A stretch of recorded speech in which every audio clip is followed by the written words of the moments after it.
Hey, you're checking out the Booger Eating Moron channel, the YouTube presence of TomAroundTheWorld.com, and we are here at Mayhem Festival at Darien Lake, and we're sitting down with J-Man from Mushroomhead. How you doing, man? I'm good, man. Good Do you to see really you eat again. boogers? Do I have to wash my hands or anything? You might want to wash them afterwards. All right, fair enough.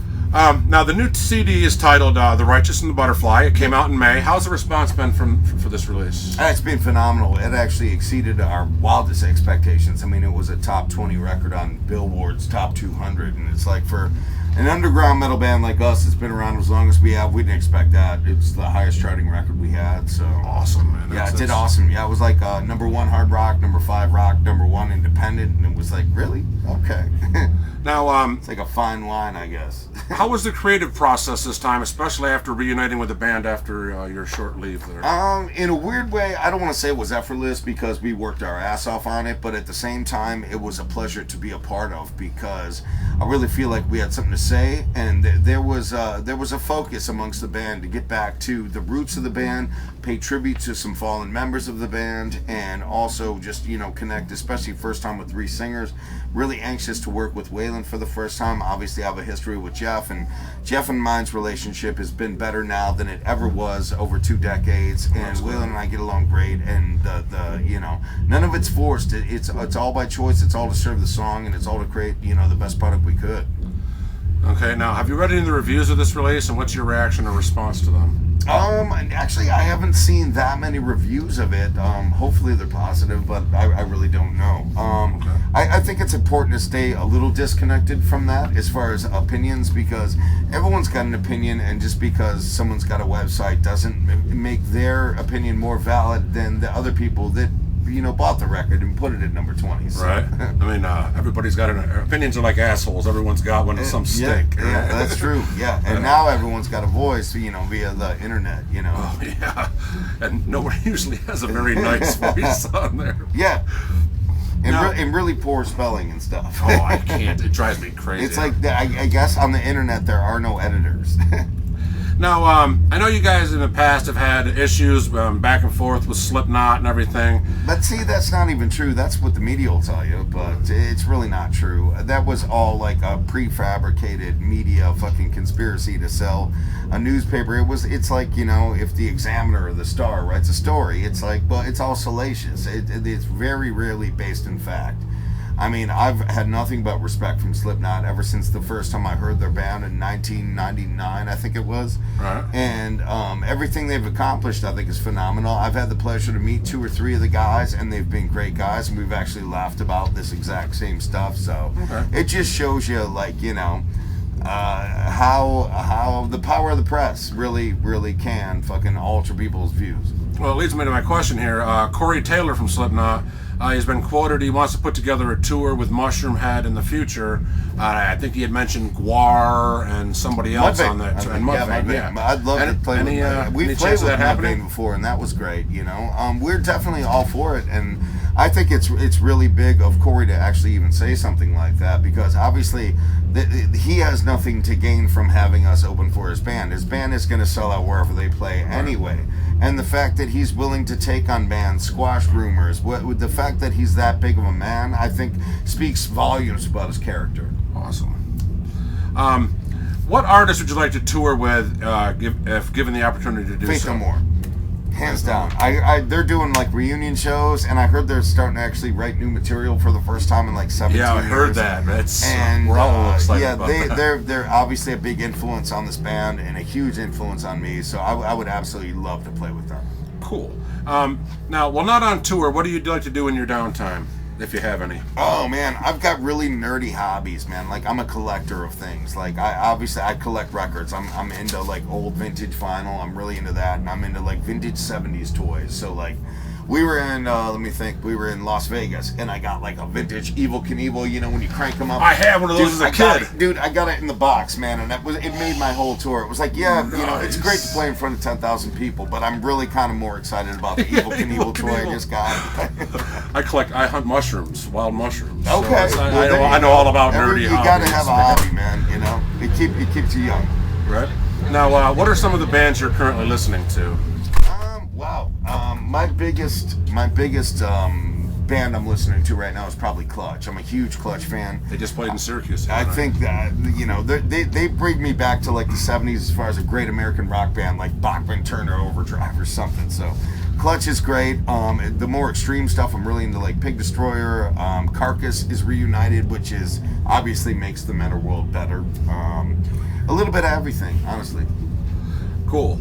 Actually, this next question here, which is kind of funny, that Stitch just came walking in. I'm not here. Oh, come on, walk in, dude, you fucking dick. You fucking I'm not here. You crashed the fucking interview.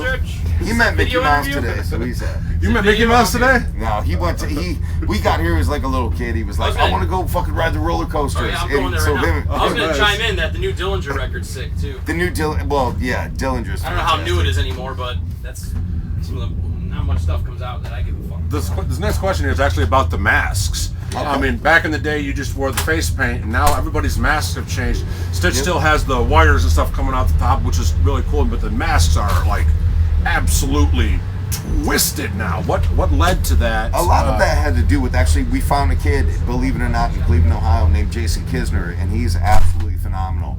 You give him an idea, he runs with it, he comes up with his concept of it, and he does these incredible paint jobs on them. He definitely made a vision come to fruition. They are sick as fuck. Yeah. I love them. Love them. Now, here's one. This is about a hometown hero of ours. You guys worked with Syracuse native Joe Altier, formerly of Brand New Sin, on a song.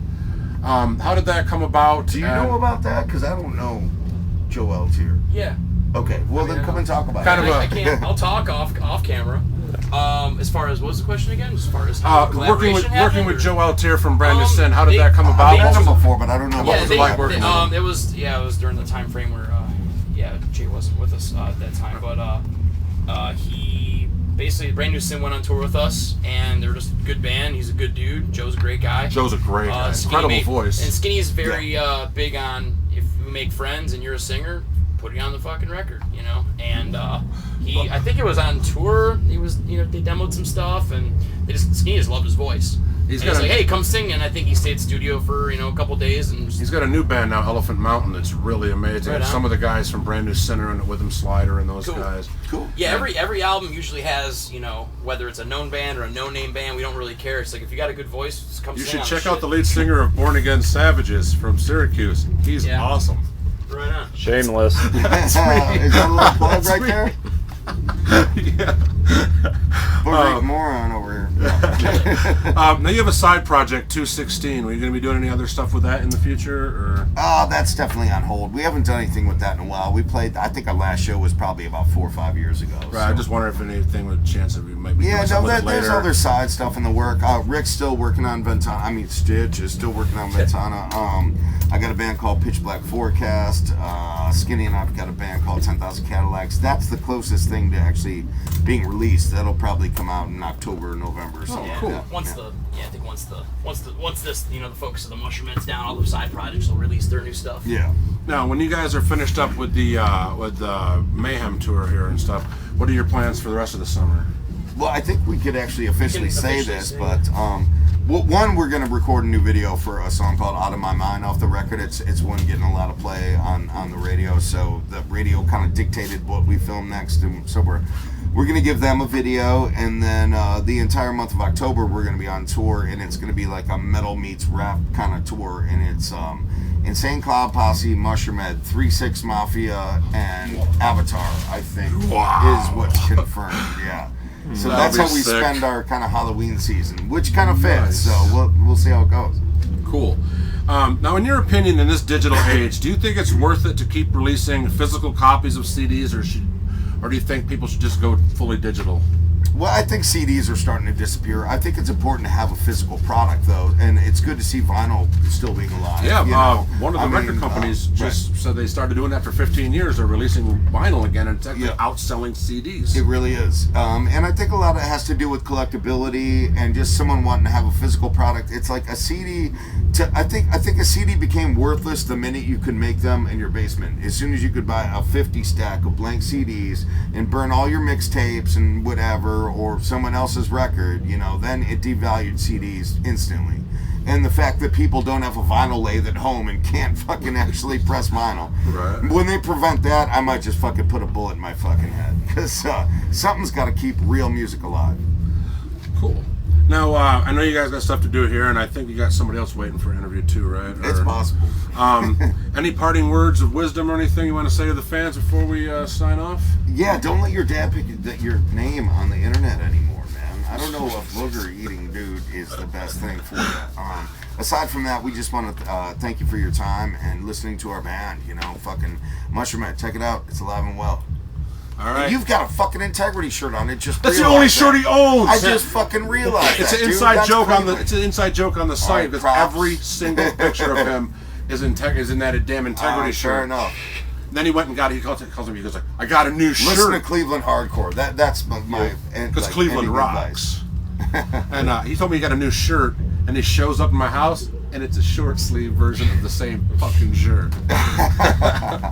All right, man. Jay, thank you for your time today, no and problem, Stitch, you man. too Thank as you. well. Right on, man. Thank you guys, man. We Peace. appreciate it. We're Thanks for Mushroomhead. checking out TomAroundTheWorld.com and the Booger Eating Moron channel. Tell your friends if you liked it. If you didn't like it, keep your fucking mouth shut. Wash your hands.